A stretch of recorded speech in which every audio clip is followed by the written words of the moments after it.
show yesterday, and if you missed that interview yesterday, you definitely missed out. But he's here speaking in a different capacity, as this time as a candidate seeking election into the 36th Guam legislature. Please welcome to our D20 show, former Senator Tony Yata.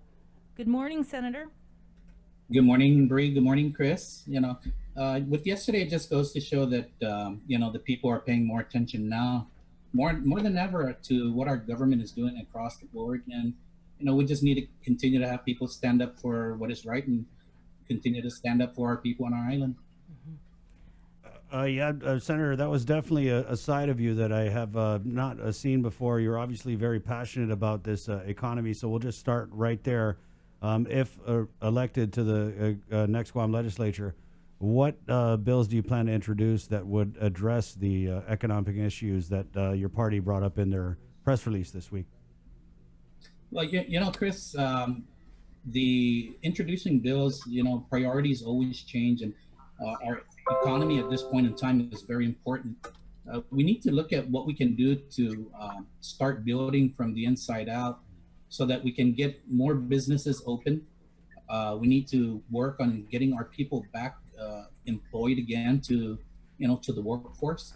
I believe that what we need to also look at, and as I mentioned before, is that how can we help those in the tourist industry to start bringing back their workforce into the hotels. And I believe that in doing so, will create the effect of jobs continuing to be created. And, Is that your dog? That sounds like a really big Is dog. that your dog, Senator? that's my dog. She's in the house. She's agreeing with you, maybe. Cheering you on. Yeah. Rope, you tell him, rope. He's going to mute the dog, guys. Okay, Senator, go ahead. So anyway, we what we need to do is to continue to create jobs, open up businesses so that they can bring in their employees back to the workforce. If we don't start creating it from the inside out, we're not going to be able to attract people to come to the island, because we can get tourists to come to the island, but if there's nowhere to stay because hotels are closed, if there's nowhere to dine because restaurants are closed, then we defeat the purpose of actually rebuilding our economy. So we need to, like I said, look at what we can do to grow from the inside out. And I think one of those important things was the hotel occupancy tax. What can we do to reduce it at this point in time so that we can give these hotels the opportunity to rebuild, to replenish what they've lost during the pandemic, and get their people back on board. All right, Senator. So aside from focusing on the economy, is there anything else that you plan on focusing on if reelected?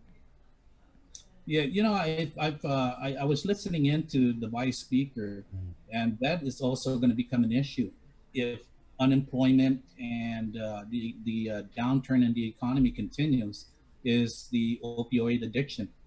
And we also need to ensure that we have systems and resources in place to help those that have this addiction, and not just wait until we see that they have a problem. Let's start educating our people now to ensure that they know where to get help. Therese Ariola was on there too, and let's get the public educated now to saying, if there's someone in your family that you feel is addicted to opioids, or that you have suspicion, let's not just shut them out. Let's do what we can to give them the assistance that they need. Yeah, and aside, drug use and abuse is also tied to increase of crime on our island. And I believe in your last term, you either sponsored or authored the Castle Doctrine law. Is that correct? I authored the Castle Doctrine law, right? There's a stand your ground law. I think it's currently before the Guam legislature from Senator Joe San Augustine. So is that something that you would support, or what are your ideas or bills that you plan to address to fight crime on Guam? Well, as you know, Bree, in the last legislature that I was in, I introduced many bills that were public safety issue. For example, like you said, the Castle Doctrine, but also home invasion and carjacking were also legislations that I introduced. I introduced legislation that dealt with domestic violence in first-time offenders and deferred pleas. And I look forward to working. Should I be able to get elected into office and Senator San Agustin get reelected, if his stand your ground bill is not passed by this legislature, I look forward to working with him. As you know, when I first introduced Castle Doctrine, it was actually Castle Doctrine stand your ground. We had members of the legislature that weren't in agreement with both in place. So sometimes you just gotta move forward with what you can. And I went forward with the Castle Doctrine side and said, you know what, okay, we'll go with this, and later on, hopefully, we'll be able to address the stand your ground issue. And I know this is an issue that hits close to home because I think in an interview that I had done with you previously, you and your family were actually victims of a home invasion. Yeah, definitely, and that was way back in the '80s when my dad was tied up and bound in his room, and it was an experience that we don't ever want families to endure. We all go through it, and we just need to do what we can to ensure that our families are protected and that victims don't become victimized twice, right? One by the perpetrator and two by the justice system. Senator, so you ran for lieutenant governor with former Lieutenant Governor Ray Tenorio, and you're looking to make a return to the legislature. What do you think you bring to the a table here that we're not getting currently with our elected leaders? Well, every leader brings different experiences to the table. I believe that with myself being in the private sector, when you look at the makeup of our current body at this point, many of them, have been either in government or they don't come from the business side of the equation. And that's what we need to look at, is to ensure that there's a balance so that people know that the backbone of our economy is the small businesses, and we need to ensure that the small businesses are successful and that they can be able to flourish so that they'll be able to provide the taxation revenues that our government needs in order to operate. So it's a give and take between both. I got experience in both the private sector and in government. So, we take off one hat and we put on the other hat, and hopefully that my sleeves are already all rolled up, ready to work. And if the people of Guam elect me into the 36th Guam legislature, I'm moving straight on with feet on the ground and running, just moving forward to help our economy. Is there something that you saw from this current legislature that prompted you, or maybe even something you didn't see, no action from this 35th Guam legislature, that prompted you that to make the decision that you want to get back into politics? Yeah, there was a lot of missed priorities in this legislature that I felt were very disheartening to see that our lawmakers, the legislature, put government before people. We need to ensure that our people and our island is taken care of, because if we don't, any epidemic or pandemic or whatever we have before us, be it a natural disaster or a human disaster, we're not going to be able to turn around and address those issues and ensure that our people are taken care of if the priorities are not there to ensure that we're taking care of them. So that's what we need to do, is to ensure that, and that's what I want to do, is ensure that the priorities are turned around and that we continue to focus on our people first.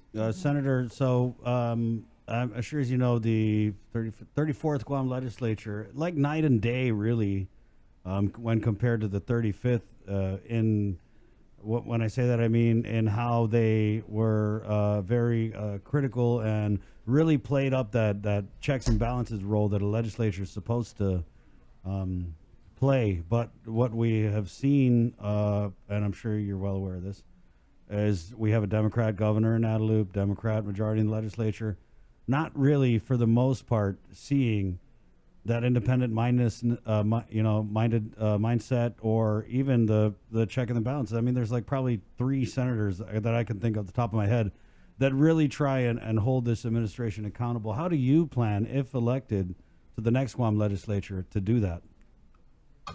We need to call out the administration and hold them accountable, for not just the funds that is collected through the coffers, but also the funds that is coming in through the federal government.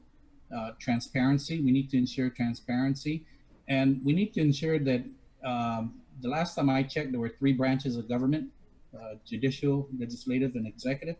We need to keep 3 branches of government. And the legislative branch always needs to keep the checks and balances with the administration, so that they just don't go on, whatever they think they can do without the approval of the legislature is not going to go by in the 36 Guam legislature. I wanted to follow up on something that you had said yesterday about, the Democrats, they have control of the legislature, and they basically did nothing, right? Zero, I think was what you had said, aside from saying the same thing about Guadalupe. But would you say that is a fair assessment, considering the fact, because of COVID, nobody really could go anywhere? The legislature, they couldn't meet in session because of, being on quarantine. So, I mean, is that really fair to say? Bree, there's absolutely nothing that stopped our legislators from going into session. Absolutely nothing. The House and the Senate were still meeting during COVID-1.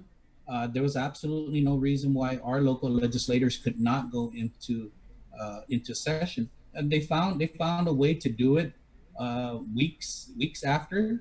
So there was no reason why they couldn't find that way to do it when the pandemic first hit.